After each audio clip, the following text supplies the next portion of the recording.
Step-by-step installation guide for a off-grid electrical system. Step 1 is securing your household battery at its final position. Step 2 is installing your bus bars and fuse holders in its final position. So here we have the Links distributor is fixed, it is at its final position. The next step is positioning all your electrical components, your DC-DC charger, your fuse box, your MultiPlus, your inverter charger, your DC-DC charger, your MPPT charger, etc. Give it a final position. Next up, you are going to measure the cables from your devices to the fuse holders. Then you are going to cut the wires and connect them devices to the bus bars or fuse holders. If you've done that and you have an inverter or an inverter charger, you can just wire up your AC circuit, so your 230 or 120 volt system.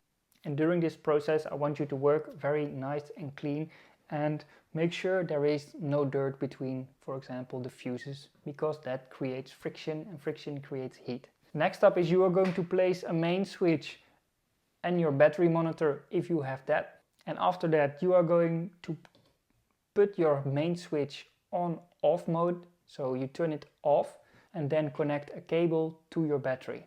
And preferably your battery has a MRBF fuse or T-class fuse there. You can also install the negative wire, but not yet connected. We're going to pre-charge the system first.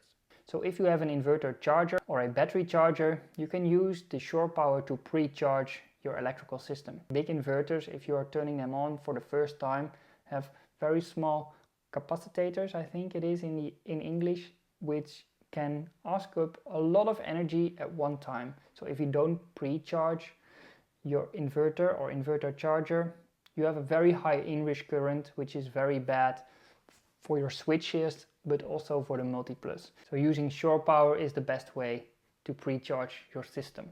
If you don't have shore power available, you can do it with your DC-DC charger, so by turning on the engine, or you can use the solar panels to pre-charge your system.